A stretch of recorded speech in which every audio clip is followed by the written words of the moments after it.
Well, we're on time, and we might as well get started. And then, David, you can read what you brought today.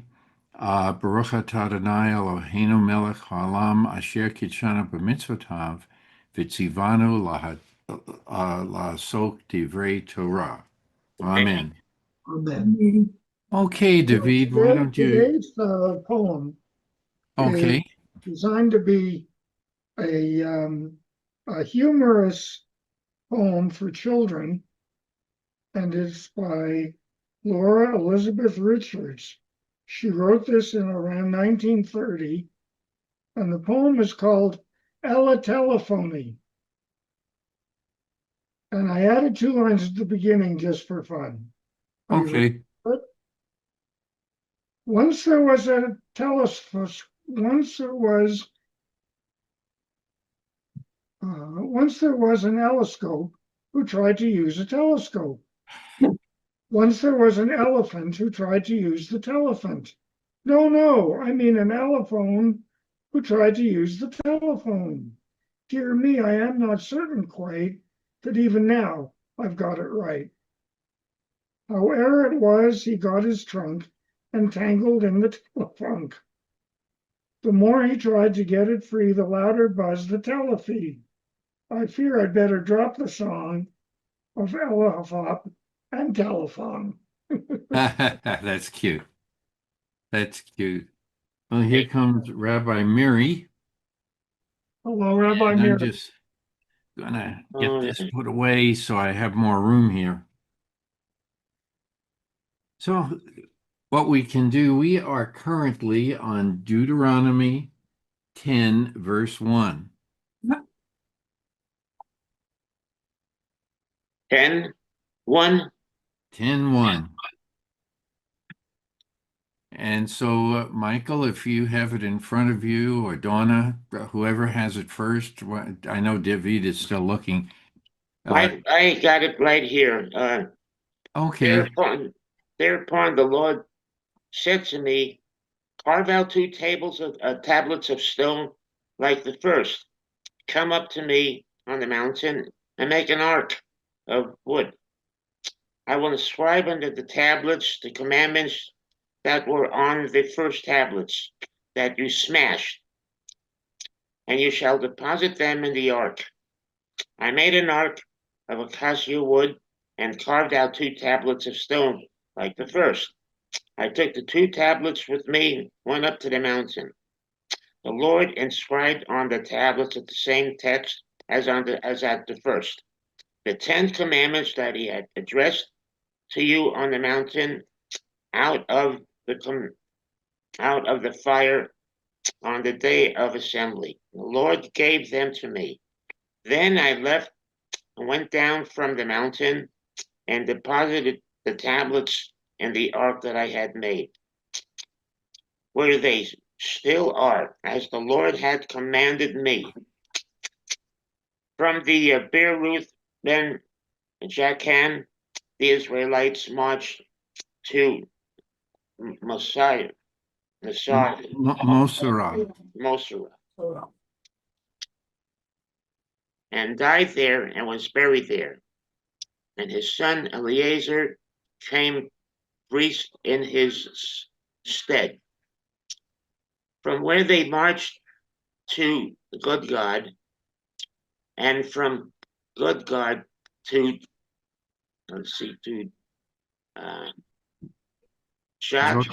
Jobeth, a region of running brooks. At that time, the Lord set upon the tribe of the Levi to carry the ark, the Lord's covenant, to stand in attendance upon the Lord and to bless his name, as is still the case. That is why the Levites have received no hereditary portion along with their kinsmen, the Lord as their portion, as the Lord your God spoke concerning them. I had stayed on the mountain as I did the first time, 40 days, 40 nights, and the Lord heeded me once again. The Lord agreed not to destroy you. And the Lord said to me, upon resume the march at the head of the people, that they may go in and possess the land that I swore to their fathers to give them. Okay. Thank you, Michael. Okay, Thank you. Marty, tell me where we are again. I'm a little confused. Okay, we are on Deuteronomy 10, verse 1 through 9. 11. Okay, I got it. Thank you. Okay. Sorry about Thank that. you, Michael, for that lengthy reading. Oh, thank you. Now, this is an interesting aspect. Uh, the early on, we are told that the ark was made after Moses came down from the mountain, and there were specific instructions for that. But now the ark of wood, acacia wood. What else was made from acacia wood? Now you really have to think.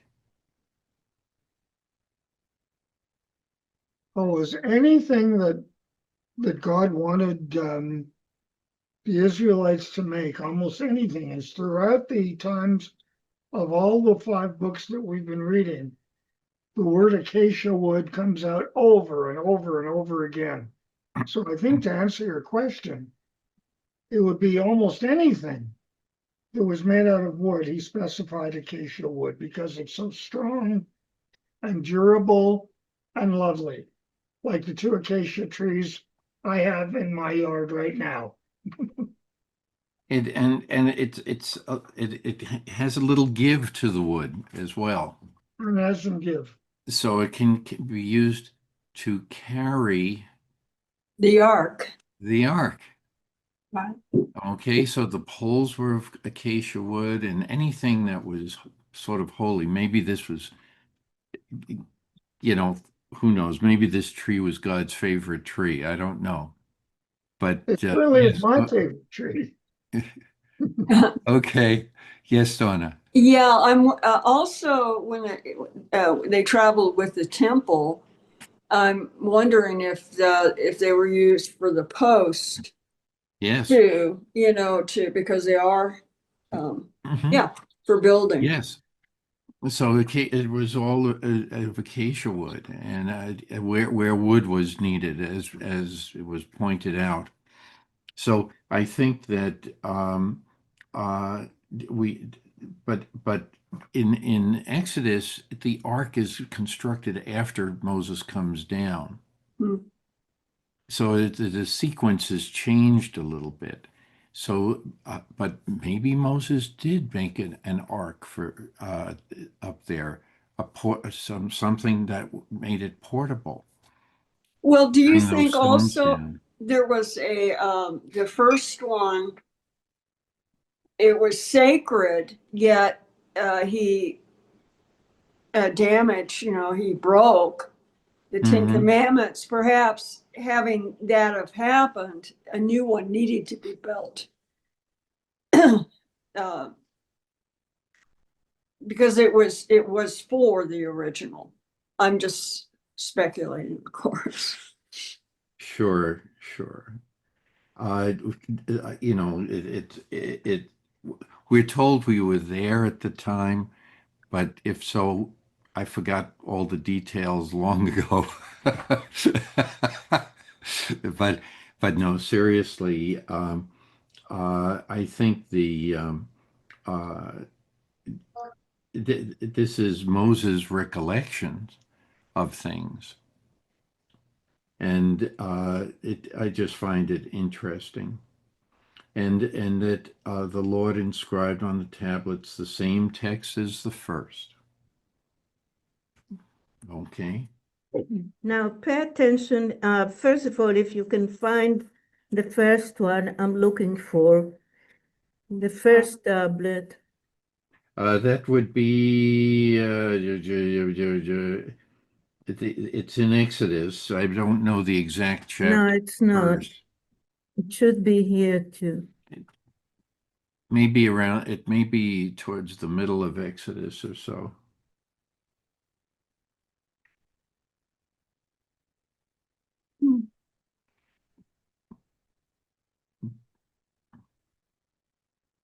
Okay, it's on chapter 5, somewhere there. And the Ten Commandments are reiterated and said. The reason I'm saying that is that the first ones were written in the finger of God. Hmm. The second ones are written by Moshe. Mm. And so this is where you see slight differences in Moses' recollection. And some people would This is say, not about recollection. This is about something else, Marty. And that's why I'm emphasizing it. And that the second one are really different than the first one. Oh, shoot. I have notations, and they make in Exodus the ark is built later by Yeah, no, Bezalel. right. I'm Uh, not talking about, yeah, you're absolutely right. And And that's then some important too. commentators infer there were two arks, one of them built by Moses to house the tablets temporarily. temporarily until they have built. Bezalel That's built right. the permanent ark. And then others hold that there was only one ark. So, Yeah, Right. that's true. The ark was built only when Moshe brings his stones. yeah, Those okay. of you who have plowed at the bottom of page 1398, and it has a commentary on verse 10. So it becomes uh, an interesting addition to the story. Hmm. Why? So why would we? So let's think about this. Why would a second set of tablets Okay. that were inscribed? Okay, the story shifts a little bit, but as to who did the carving. Okay, if we look at chapter 5, Marty, Yes, in Deuteronomy, and the Ten Commandments are said first, and then in 19, these words Hashem spoke to the entire congregation on the mountain. So he spoke them first. right, God, from the midst of fire, the cloud and the thick cloud, a great voice, never to be repeated, never to be repeated.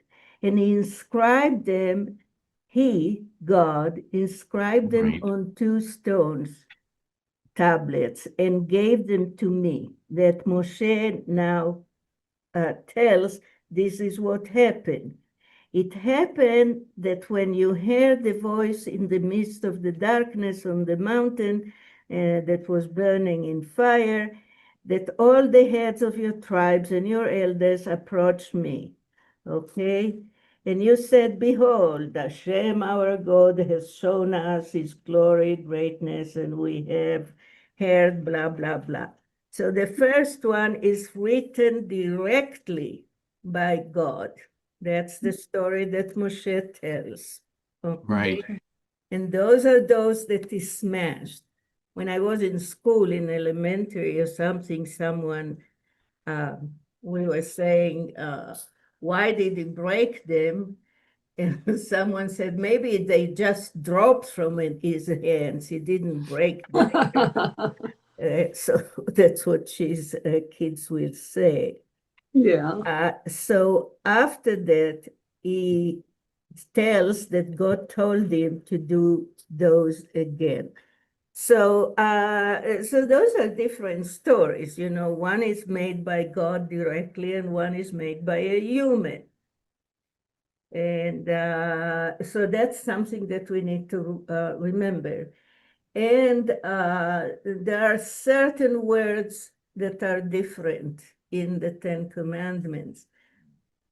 One is Shamor and one is Zachor.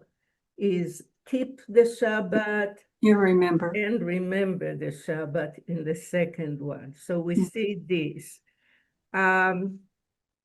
So who mentioned the ark that came only now and not to take care of the first tablets? What do you think about that? I have a sort of, it's verse 2. I will inscribe in the tablets the commandments that were on the first tablets that you smashed, and you shall deposit them in the ark. Does that mean the ones that were smashed? No, Okay. no, but the Midrash tells that both of them were put in the ark. The Oh, smashed ones and the new ones, okay. which is a very nice thought about something that breaks, that has value to put together with the new ones in the Wow. ark. Yeah. And I'm saying, you know, we can think that he made the ark to protect them, so they don't fall again, or they don't smash again, or they are kept again. And then today, where do we have the ark? Yeah, what I Where want do to we have point, the ark today?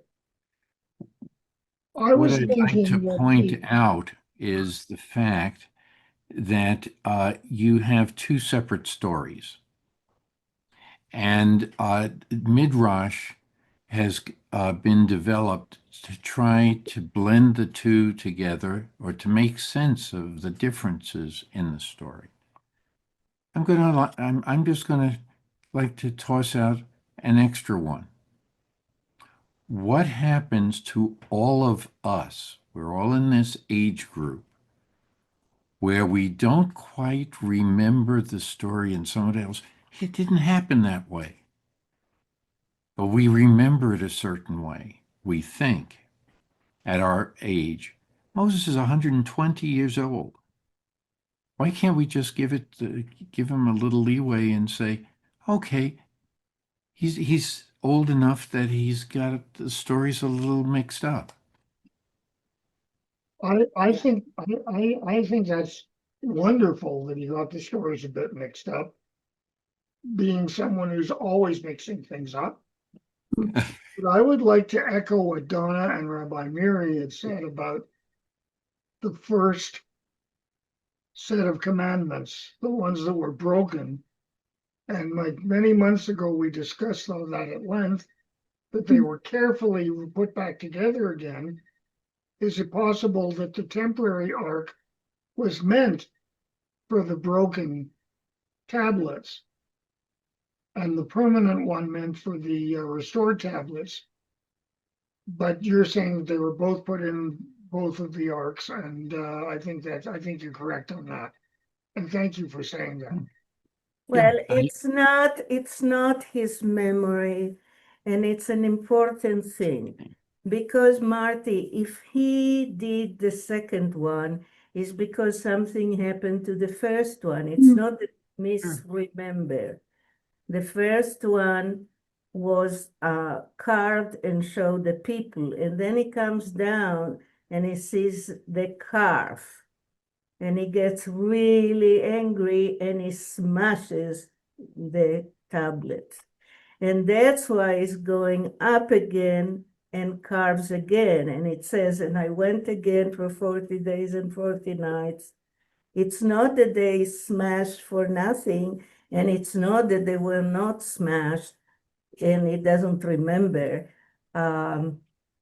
So there are two events that happening here, and Moshe does the second one, because he is the one that smashed the others when he saw what's going on down there.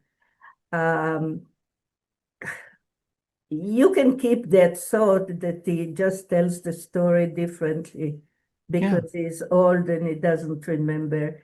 I don't think like that. I think that it really there are two that he smashed. Moshe smashed them. It's not Mm-hmm. a matter of remembering about someone else. He knows what he did, and he knows how he felt when he did that. And then he does the new ones. And the new ones are put in the, as Donna mentioned, the first ones were not put in an ark. The second one were put in the ark. Now, these stones are a new business. It's something that did not appear before the first ones. So the ark had to be built later, which makes sense because they keep going in the desert Right. and they have to schlep it. So it's the ark. And now, and I'm asking the question again, where do we today have an ark?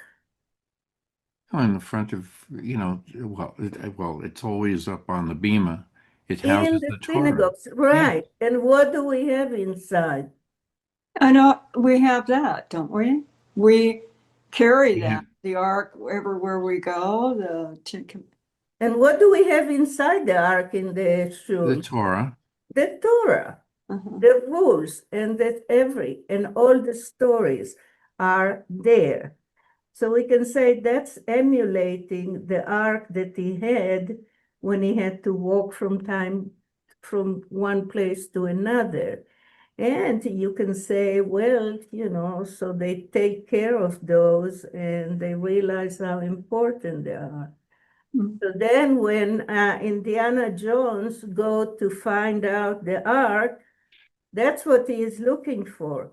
The ark, that something important is inside. And when he finds it, the fire and the snakes and everything comes up because it's a holy of holies, the ark for Indiana Jones. You should watch the movie. Indiana Jones and the Ark of something, something. It's an interesting story that follows what's going on here.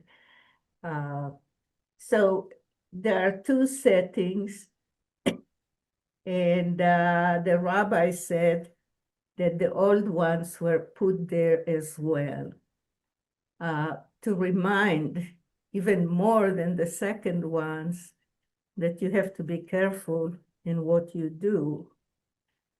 So that's that. Marty has a different version, which is absolutely right in his mind, and that could be very well the answer. I don't have a problem with that, Marty. You can hold that. I Yeah. just tossed that out because I just wanted to see if I could stimulate some other thinking. Well, I could, Go ahead, Michael, and then I'm okay. going to ask another question. Go ahead. Go Oh, ahead, Michael. I was going to wait and, okay. I have 2 points. I'm not sure if Marty, if they are two different stories. I think the second of the tablets is an amendment to the first. I kind of see it as an amendment uh, to the first one instead of saying two different stories. Uh, and the second point is that, in my opinion, this is a very big teacher. This is very interesting to me. This is a very important uh, uh, uh, portion we're reading in the respect that uh, when you look at all these components uh, about the Torah and the Ark and traveling and all of this, you put it together. Uh, we are the ark as a person. We are the ark, and That's nice. our soul is the ark, and our heart is the Torah. And we travel. We go from here to there. We don't leave it ever. So it's always traveling. And so I kind of thought about that, and I kind of live with that thought. Excellent, excellent. Uh, no, I like that too. Very nice. Well stated, Michael. Michael, and I absolutely agree with you. And we say today, and the Hasidic thought is that we are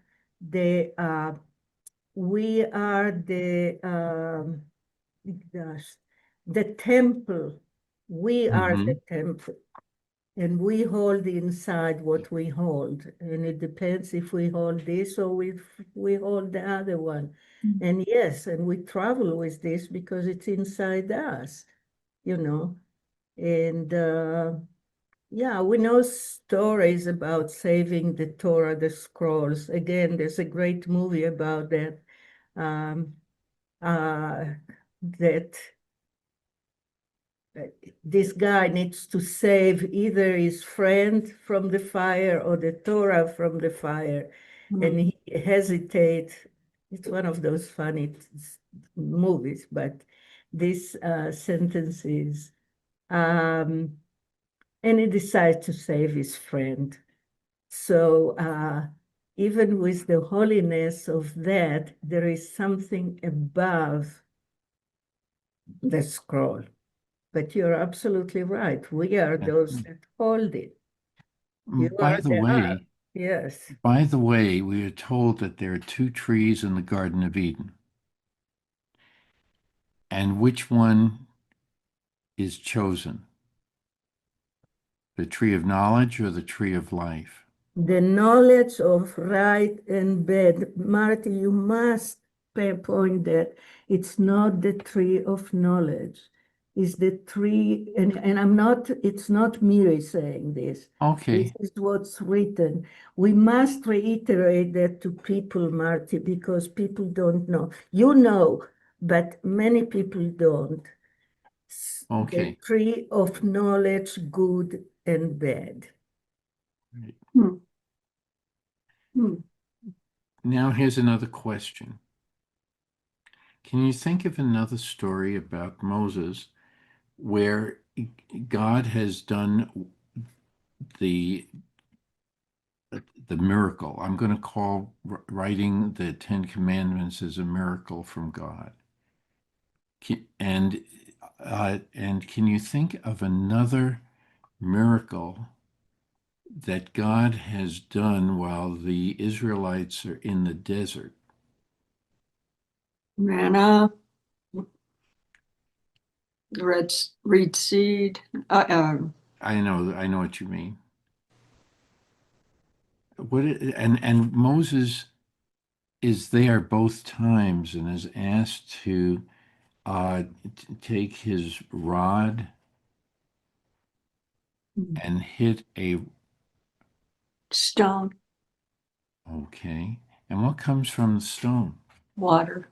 Water. In a bit of anger later on, when he's trying to deal with the Israelites again, does this come to bring anything to mind?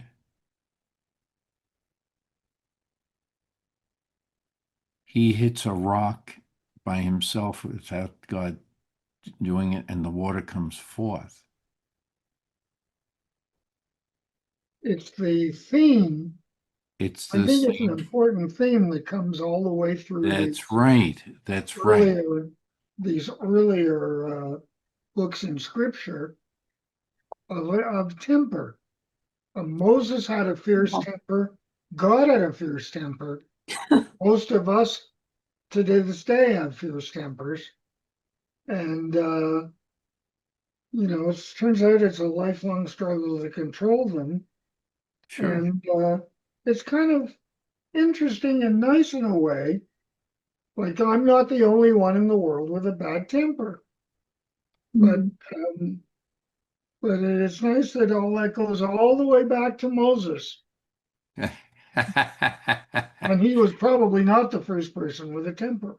But I'm just putting that out there that here are two separate stories about Moses. That one part of the story is done by God, and then Moses assumes that he can, that he has to do it. It's just an interesting play on the stories, if you will. Any other comments about that? I think it's kind of interesting that Moses struck the rock and water came out of it because there are molecules of water inside stone. And that I believe is a scientific fact.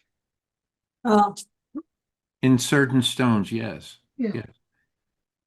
Because of the chemical compositions of the crystals in the stone. Yeah. So but it's fascinating. By the way, anybody who is aware of geodes, at one point there was water in the center of that rock. Mm. The crystals don't form without the water. Mm. And I have some geodes here in my home. And so if it were a geode that hadn't quite formed yet, yes, water could come out of the rock. It's by itself. But otherwise, the water is in the crystals and that is there. And it's a certain solution. And they sell all of that in various toy stores for kids to make crystals using water and silica gel. If you have a real geode, as I do, um, you can see where the water would be in the center of the geode. Sure, right in the center of the rock. So, but we're trying to, we're just going out on a tangent here, and I apologize. But yes, I think that it is sort of interesting in that. Any other comments about this?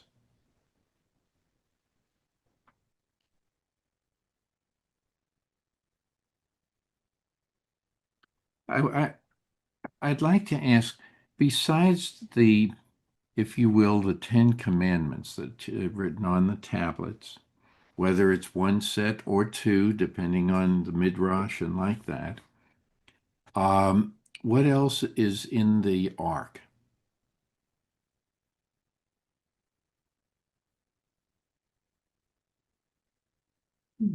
Not the modern day ark. So right now, like the Ten Commandments are inscribed on the outside of an ark usually. It's unusual to have them on the inside. Okay, but what else was to be placed in the ark? Something to keep the Torah stable. Nope. It was used um,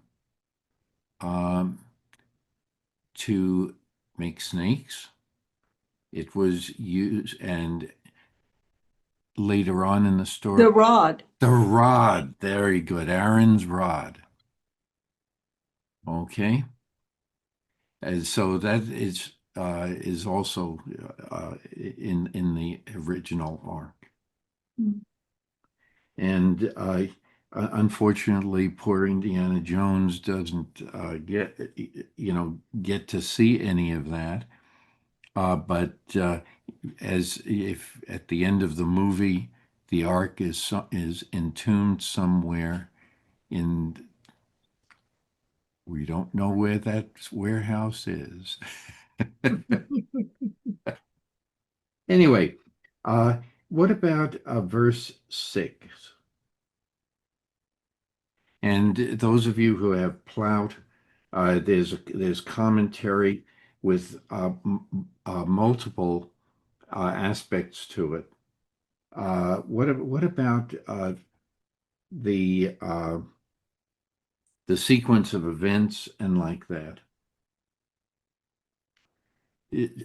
Donna, do you have Plout in front of you, or Michael No. with the commentary? Yeah, I do. Okay. Yeah, Aaron, if you just read all of verse that falls under verse 6, okay? A, is B, that you have his commentary, and then A, B, and C, okay? okay? You want me to start from Belroth, Bene, Barath B'nai Jachan. Jachan? The Israelites marched to Mazareh. Aaron died there and was buried there, and his son Eleazar became priest in his stead. From there, they marched to Good God or good God, I don't know. uh, And from good God to Jotbath and a Reed. region Yeah. of running brooks. You know, water sure is mentioned a lot in the Torah. Okay. We'll come back to the water in a second. But does your book have commentary? It does on the death of Aaron. Yes. Okay. What does it? It says that Aaron died 40 years after the golden calf incident. That was in Numbers. His death is mentioned here to indicate that although he was spared at the time, he did not escape punishment for his role in Israel's idolatry. Like Moses, he died in the wilderness and never reached the promised land. Okay. I have a much longer commentary here. This passage poses a number of problems. It suddenly interrupts the flow of the discourse. In uh, Oh, yeah. in for example, in Numbers, the way the stations are recounted, it's in a different order. And it also said that uh, Aaron died at Mount Hor and not at Mosera or Mosera. Mosera. So there are several other comments. The placement in the text. This is best explained by considering the passage of a mnemotechnical insertion. The preceding subject has been the restoration of God's favor to Israel after the incident with the golden calf, which involved Aaron in the Exodus account and stressed the loyalty of the Levites. Hence, the notation in verses 6 to 9 rounds out the recital. The order of the way stations. Most likely a variant tradition is represented here, characterized also by the mention of good God, which in the book of Numbers, is called Hor Hagidgah. Good job. And then for Aaron's death, the conventional harmonizers say that Mosera lay in the vicinity or at the foot of the mountain range called Hor. Hence, no conflict exists with what is recorded in Numbers. Other scholars consider the divergence as another evidence that variant traditions are involved. So it's interesting that there are different ideas out there, and if anyone else can come up with a different commentary in their book, like Donna's is, that would be fine too. David has Hertz, and Mary, I'm not sure which book you're reading from today, but it may have other commentaries with regard to this. Well, no, I was dwelling on something different, and Oh, okay. I want to apologize for my thinking that the first one was written by God and the second one by Moshe. The second one was a cooperation between God and Moshe. And it's different, and I've been dwelling on that, and I don't want to just to drive you crazy, but Well, that's okay. Make us crazy. That's okay. uh, uh, okay, the first one, it says, I'll go to the English one, Sure. 19. He was a great voice, never to be repeated, and he inscribed them on 2 stone tablets and gave them to me. Okay, so that's the one that we know, the first one. After he says the 10 Commandments, he makes the tablets and he inscribes them there. Now the story is different. The story is that God made this from stone and he wrote on them.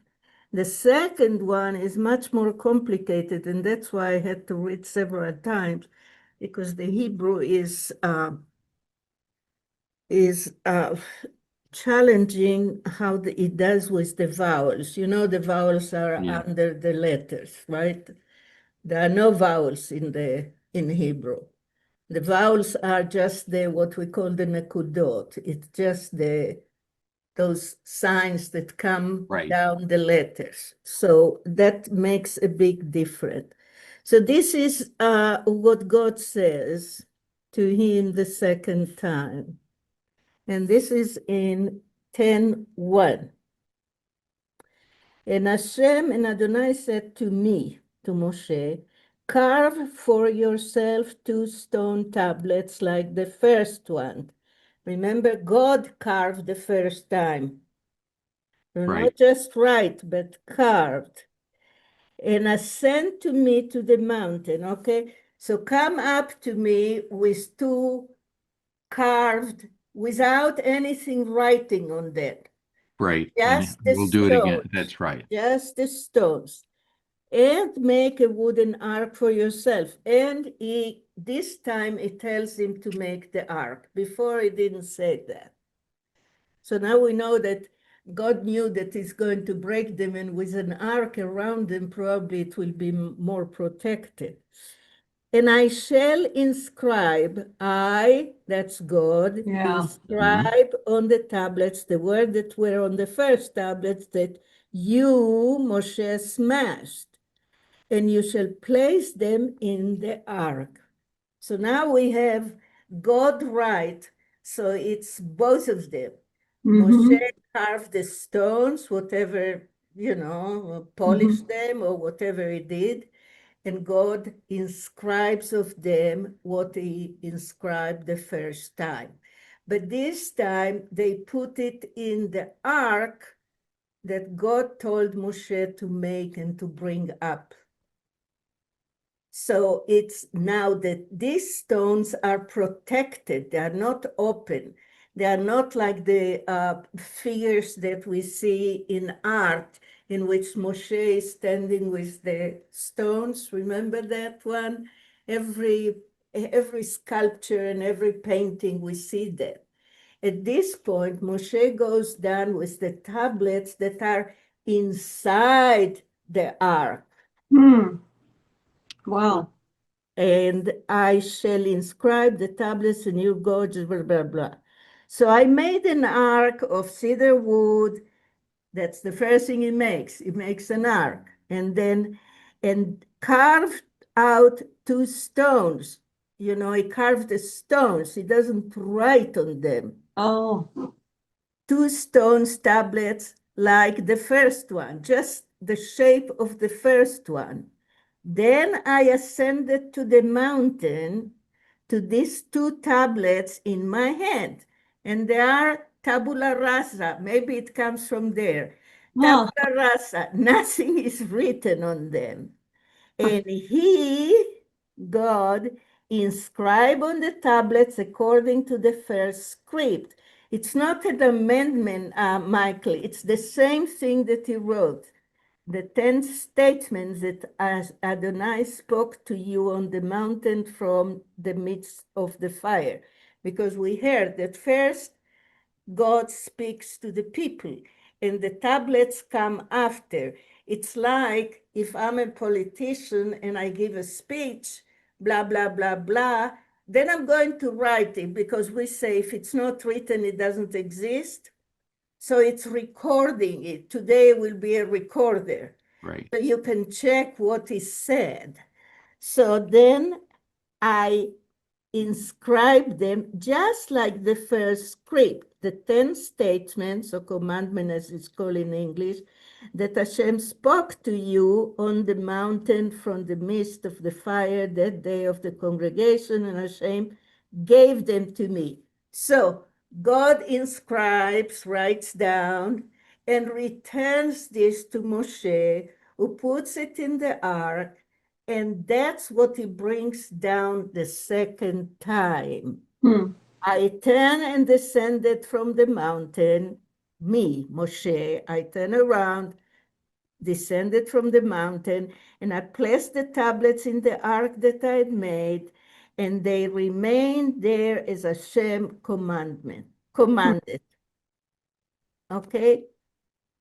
So in the other one, as Moshe comes, he sees from the mountain what's going on down, all the dancing and singing around the calf, and then he smashed them. In this case, he goes down, and he punished everyone, etc., etc. And God tells him, come up again. I'll give you a second it's not a second version because it's the same one. And The I same. give them again to you. So, but this time just protect them in an ark, so you don't smash them so easily. And so do that. So you see, and it took me all these minutes that Marty was talking to you to try to understand what was going on. And it's the first time that I see it exactly as it's written. Before that, I didn't notice. Before that, I saw that Moshe carved, Yeah. inscribed, but he only sculptured the stones and Yeah. writes them again. A commentary in mine, and it explains that about it says, although God would inscribe the new tablets, they would be made by a mortal, like what you're saying. He And Moshe didn't made, do that before. right, Yeah, okay. And unlike the first ones, which were made by God. Okay. Yeah, because I was like, well, if he didn't inscribe it, how does that come up? But he made the tablets. Okay, right, Right. great. right. And Great. I think that all of us before did not realize that there were two things: to make the stones and then to inscribe. And we thought he made the stones and inscribed, which is not true. I mean, not true or not true, nothing is true, but that's how it says. Wow. That is great. So I learned something new. Now, thank you, Rabbi. Very important. Another question. I think it was Donna that made a comment about the water showing up multiple times. Mhm. Water shows up many times in the entire Torah.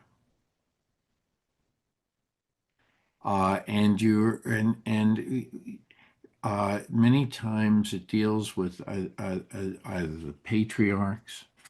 It deals with, and sometimes water occurs in the story of the baby Moses. And you have water also in coming out of the rocks and like that, God-given things. Some people, and I know in the Chabad, as Rabbi Mary has pointed out, water is a very important, what should I say, physical manifestation. Okay? Think of flowing water. Flowing water. And where does it come from? Sometimes it comes from springs or wells.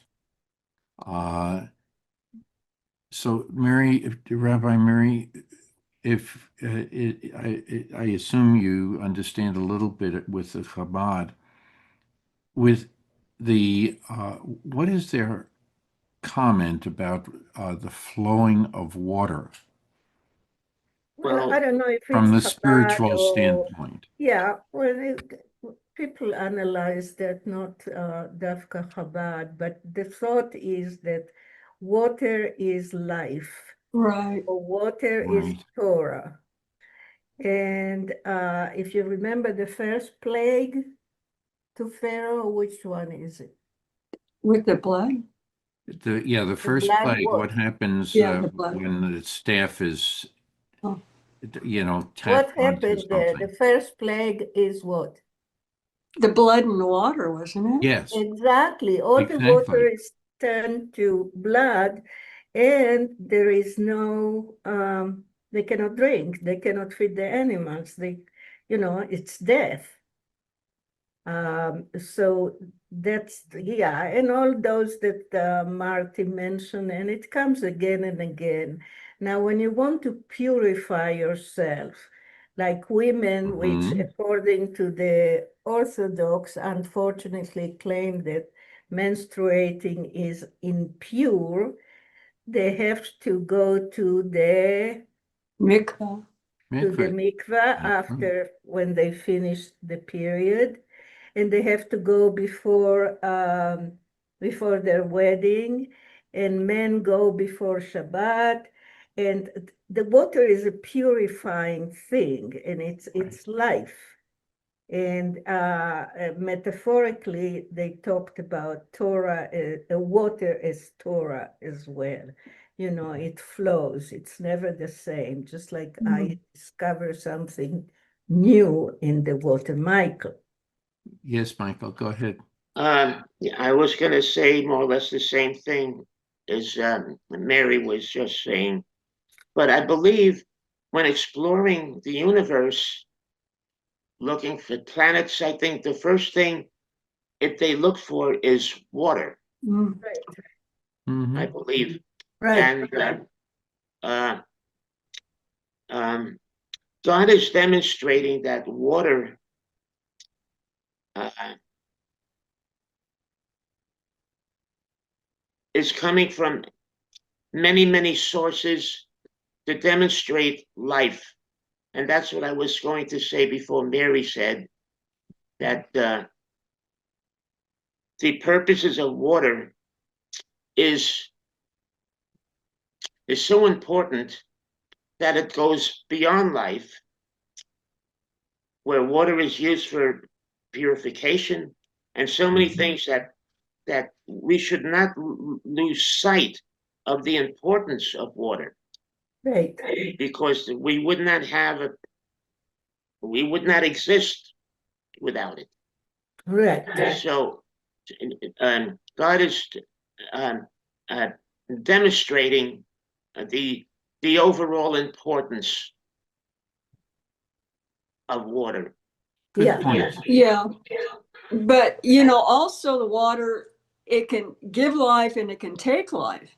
That's right. Yes. Because, if you think about it, because, with the parting of the sea, with the blood in the water, um, Yeah, that just came up. Yeah, That's right. yeah. Yeah, God destroyed humanity with water when he, Noah. in this with Noah. That's what Yeah. he used. He didn't burn them, he just flooded. Thank And you, that's Donna. Then the other thing is what happens in the world, especially in our world, in the Southwest and in the deserts when there is no water. yeah. Yeah, Well, you that cannot also grow.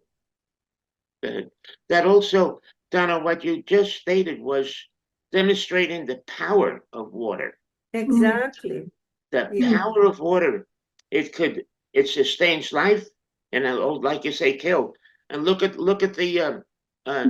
uh, the fires in California and in the Pacific Palisades, where I had many friends, by the way, many friends in the Palisades. Spent a lot of time there, but that the fire destroyed so much because of the lack of water, that's right. because of the Among lack other, of or it. because human And beings are pieces of you know what. Now, the other thing, if we look at when I said our, I talked to the children of Israel, Bnei Israel.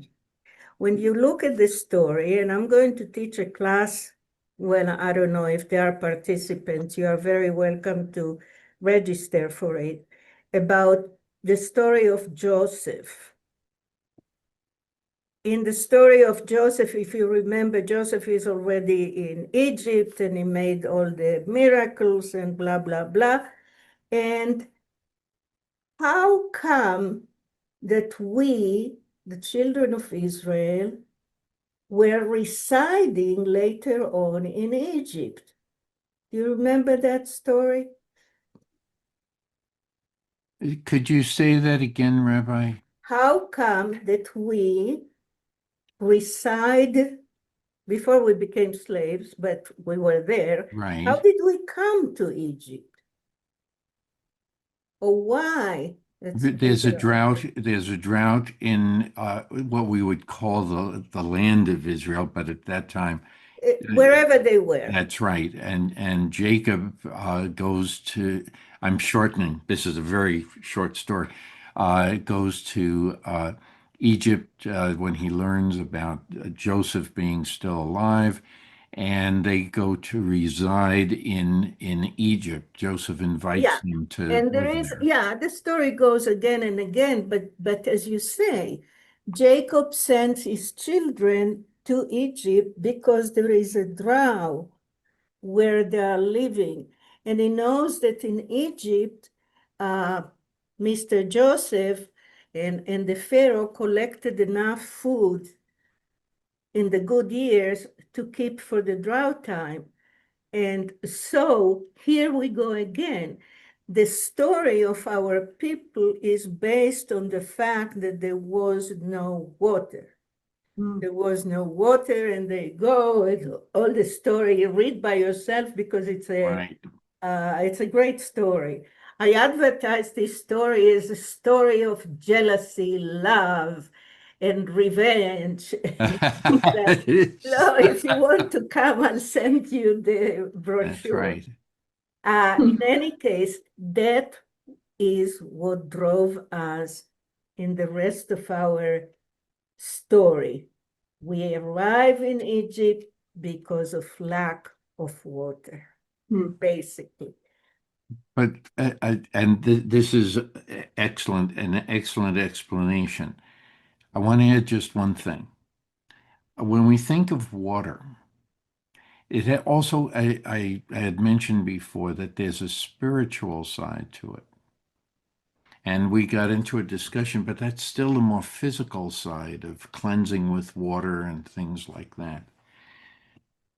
But there's more to it. When there's somebody uh, who is a good speaker, there's a phrase we use. The words just came out of his mouth like flowing water. Okay? Usually it suggests that there is knowledge behind what he is saying. Or it's sewage water. It could be, but I said a good speaker. Okay, but there are those that don't speak very well. But the point is that we have phrases to imply it as a source of knowledge if we just dip into the water. And so so in other words, dip into the flow. The well, I think they talk, The well water, that's right. the well. It's so water has this symbol of knowledge in many ways and purification as we had been talking about. It's just an interesting sidebar to the whole thing. And yeah, I just wanted to mention this. What about uh,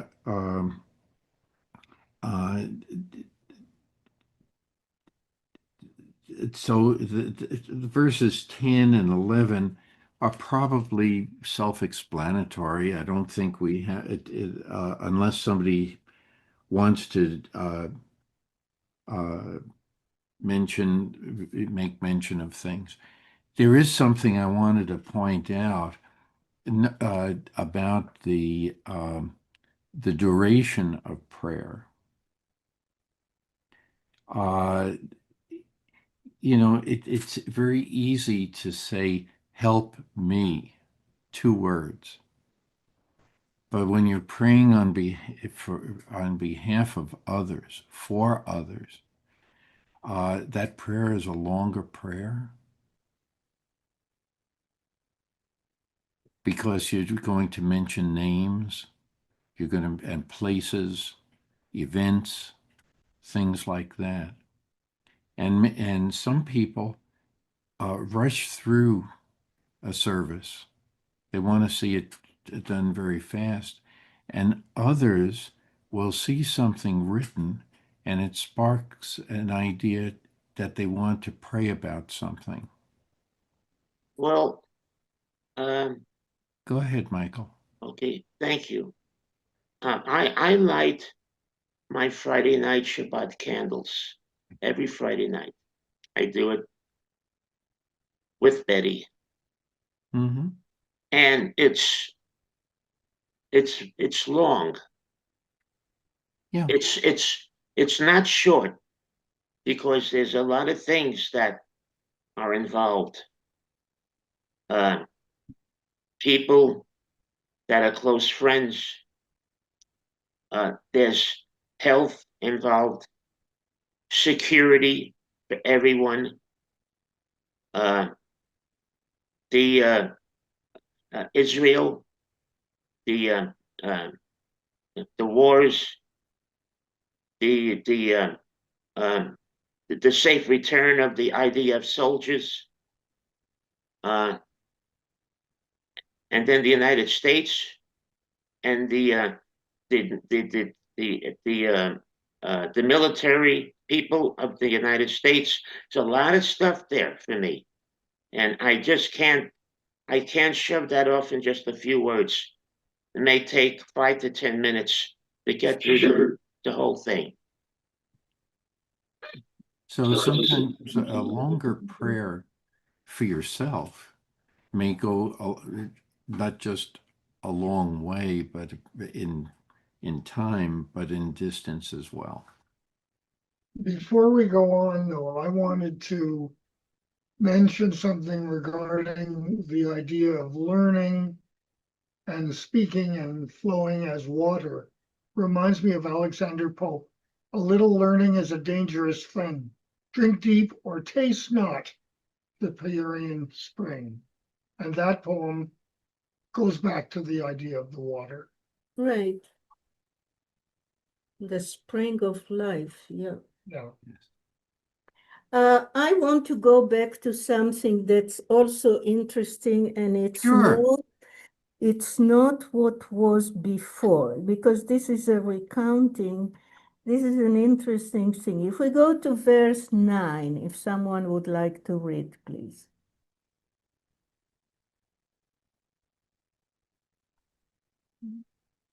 verse 9.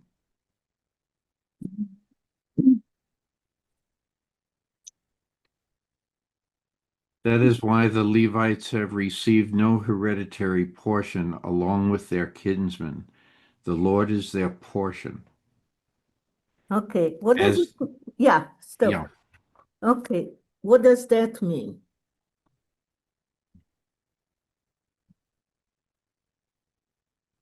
no land. They don't get land. Right. All the rest of the tribes get land. Mhm. They are not, well, Is there, you can say punished, okay, because of what they did Lord with the is their calf, portion. etc. They don't get a piece of land like the rest of them. Hmm. But what do they get? The Lord, They the get, Lord is their portion. What does that yes, mean? that's a good way of putting it. Yes. Service to the Lord. Yes. Service portion, I mean, they didn't get a portion of land, Right. but their portion is to serve God. What does that mean? To serve God. It's not about material stuff or maybe, or, land, like, it's not tangible. Actually, what they have to do is very tangible.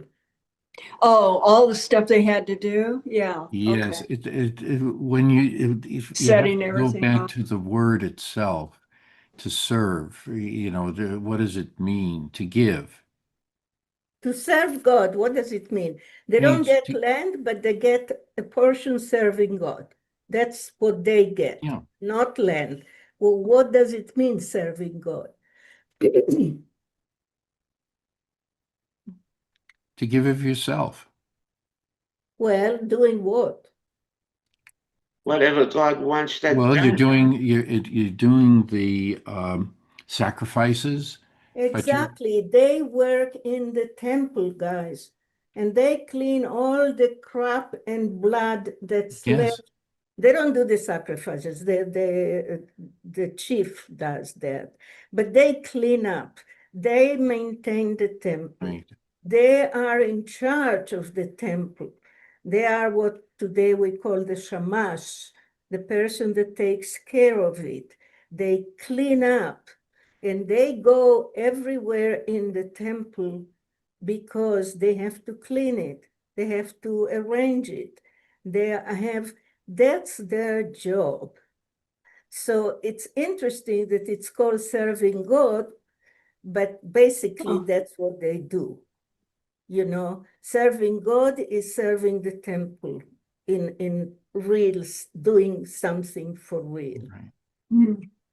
And today, the descendants of Levi are like the Levi pants that we wear, and Levinsky, if you know that name, and and every name that starts with Levi, on Lev, on Leibovich, or all those names come from the strand of Levi's.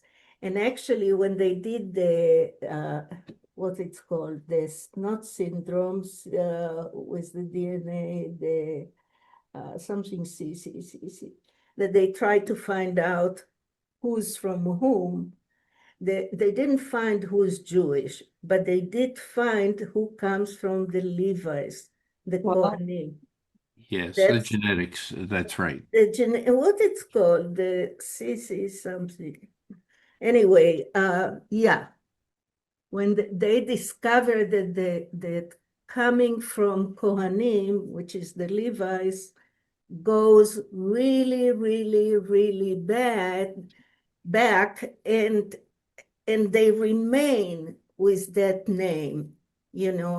Other tribes don't, except for Judah, that we become Yehudim. But as far as DNA, it goes all the way up far away that they could trace. Hmm. And they could trace because they didn't sit on a land. Their job was a job of taking care of the temple and later on the synagogues. You Huh. know, the Kohanim in the synagogue have certain jobs, certain priorities. They are the first to get an aliyah to the Torah. They cover themselves that way. So Kahanovich and Katz and all those names also come from the Levites. I have a question. Yes. Were they allowed to get married and have children? Yes. Yeah. Yeah.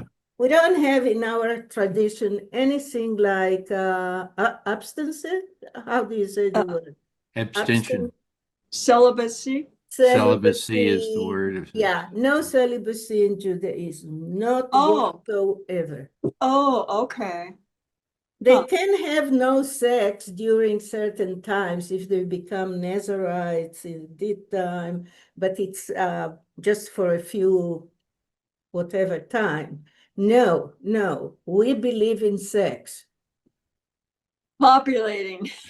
And Yeah, how else can you have a whatever. huge population, you know? Wow. Yeah. Well, Yeah.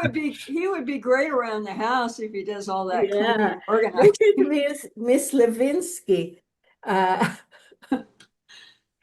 Anyway, Monica. They believe in sex. okay. Well, any other comments about what we've just been reading and like that?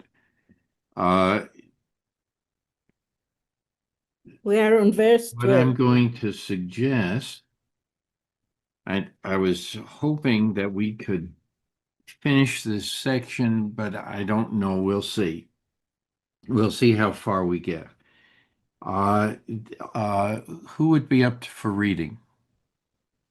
Okay, David, go ahead, but you'll have to unmute yourself.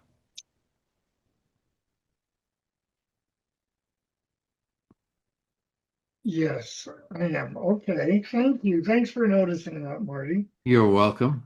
And we're from Verse 12, verse 12. And and now why Israel. don't you read through the end of 19? Okay. And now Israel, what doth the Lord thy God require of thee?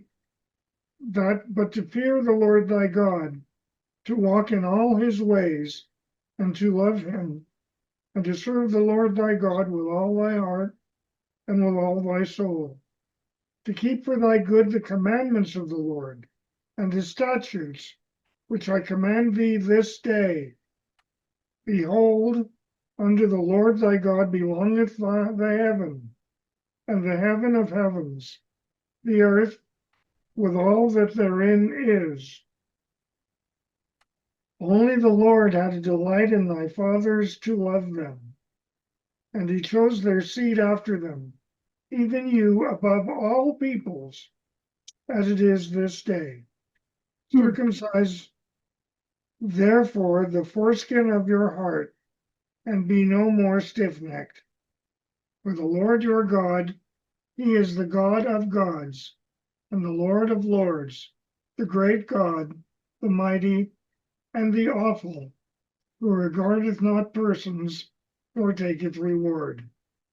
He doth execute justice for the fatherless and widow, and loveth the stranger, in giving him food and raiment. Love thee therefore the stranger, for ye were strangers in the land of Egypt.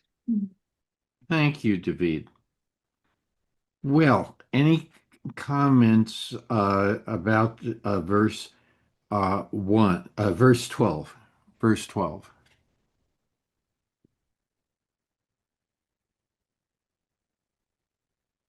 Okay. What does God ask from you? That's another way of saying what I just said or asked. That's right. Revere Lord your God, to walk only in his paths, to love him and to serve the Lord your God with all your heart and soul.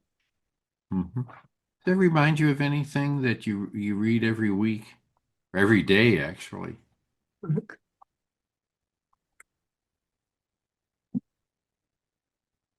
Yeah. It's Da, da, yes. da, da, Love you. da, da, da, da, da, da. What? That's the music. Emma. Yes, right. Oh yeah, okay, the Shema. Yeah. The Shema and the V'ahavta. Yeah. Yeah, and yeah, okay. Okay. Yeah, but Ve'ahavta starts in the middle of 12. It doesn't That's start, correct. That's correct. and you shall love. Now, what does it mean? In my translation, it says where you fear. I think that David had a better translation of revere. Yes, I have revere also. I do too. Okay, so that's what we should think about, not fear, although it's the same word. There's a reason why you have to have two different words there, because otherwise it may not make sense. If revere also is to love, and if you said to love the Lord your God, to walk only in his path, to love him, well, that would be redundant. So if you say revere, it changes it so you don't have to say love twice in the same sentence. Do you think that revere and love is the same thing? No, Because you just said that it would be to say it but twice. if you went to a thesaurus, it would say it would use the two, but it's not quite the same as Rabbi Miri is saying. Look at that. Revere is exceptional love. You To stand. look up to. That's right. You stand in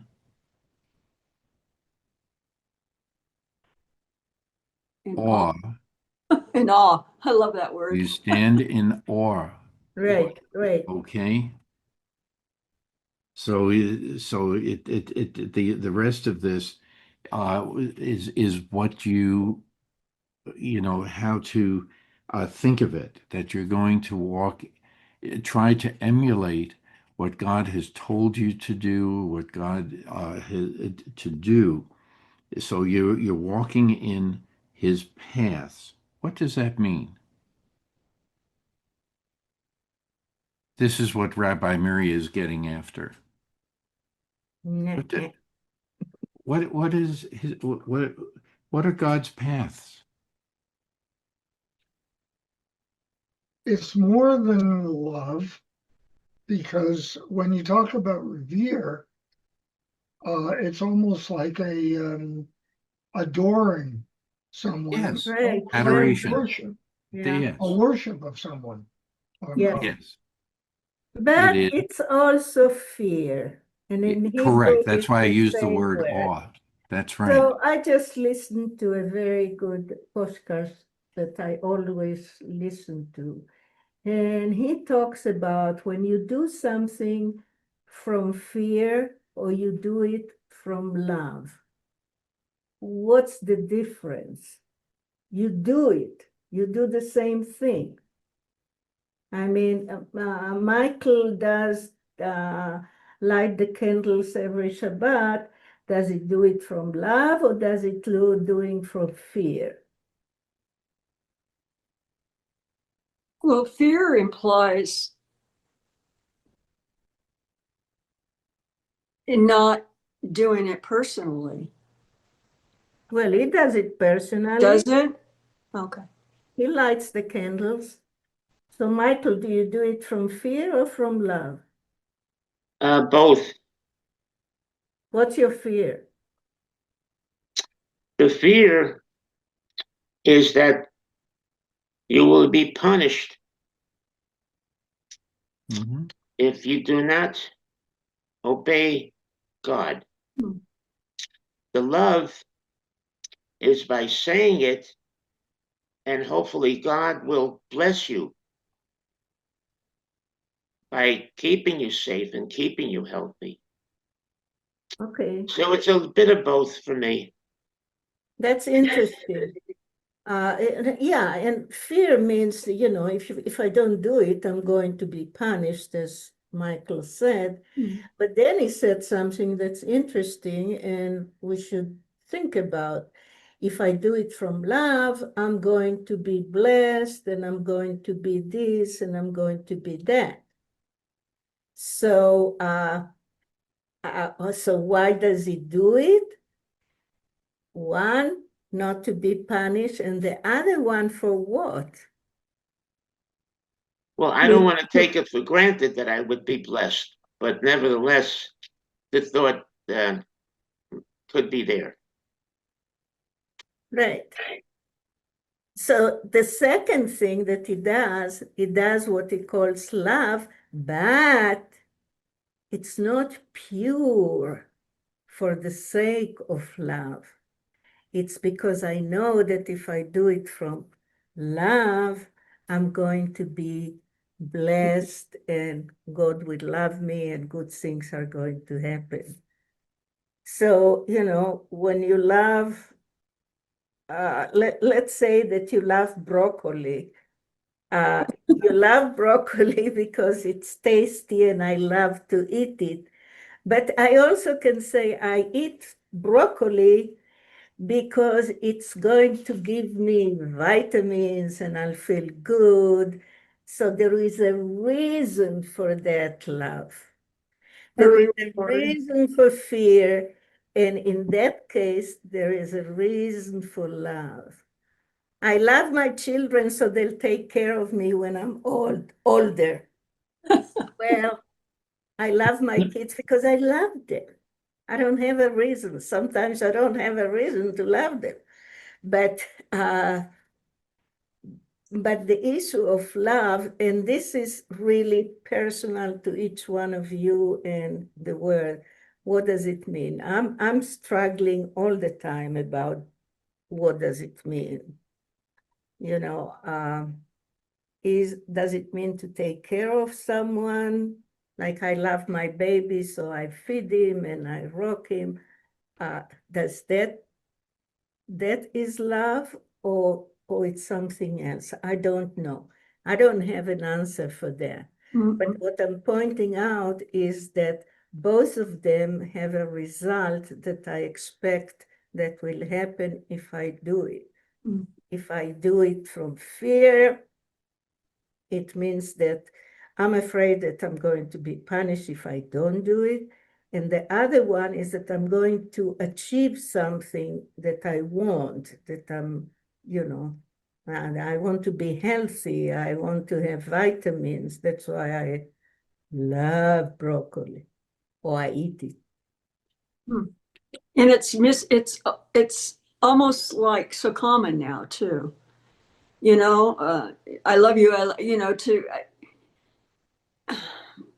It's a It's just difficult question. I don't know. I don't have for an me. Okay, and I'd like to say something. We're talking about love in a different way. We're speaking in terms of love of receiving. in I'd like to love change of the what? story for love of giving, Hmm. because I look at the word love as a two-way street, that it's not just receiving, and you say thank you for doing all these things for me.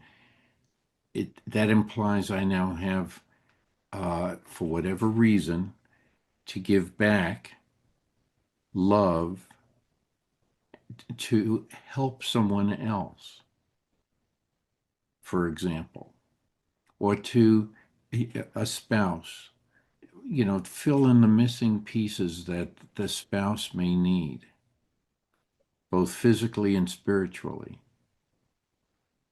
It's the same word. I look at the same, I have the same discussion with myself.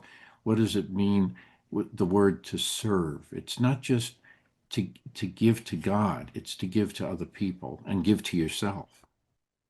What do you get out of it? And if you're getting something out of it, wouldn't you want to teach that to other people or children? For them to understand you a little bit better, but also love gives hope. And what's worse than death is indifference. If you become indifferent in your love, if you take it, that everything you do is it becomes rote, and it's my duty to do all these things.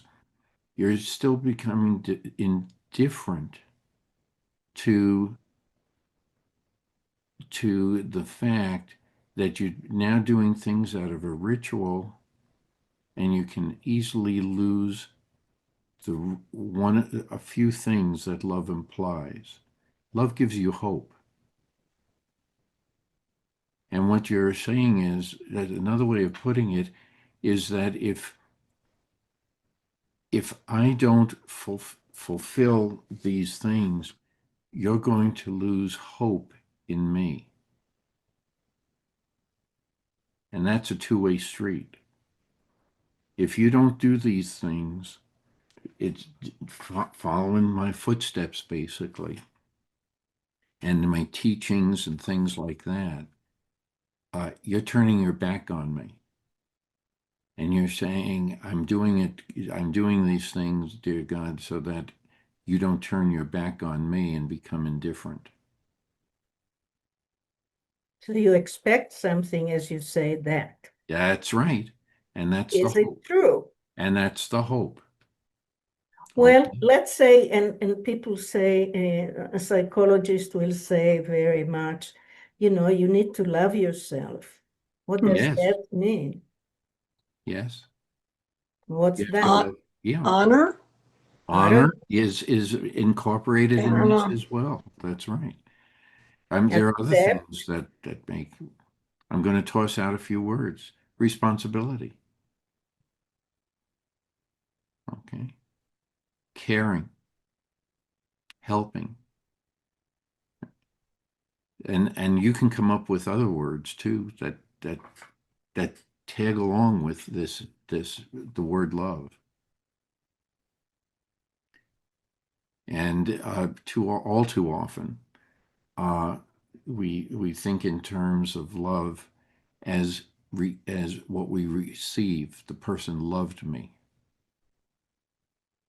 but when we give it in some way back to the source, that's one of the reasons why when we had this discussion years and years ago, when Abraham says, Hineni, I am here. But what is he here for?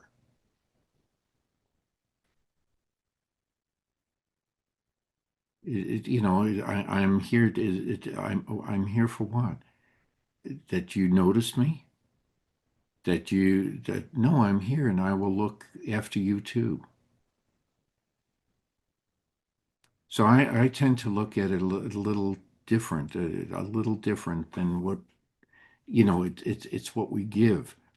And to serve, when we thank somebody for their service, we're thanking them for what they gave to us.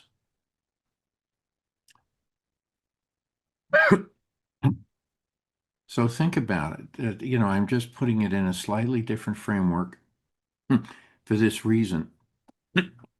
Because now when you start reading the Via Hafta prayer and Shema, think of it as a two-way street.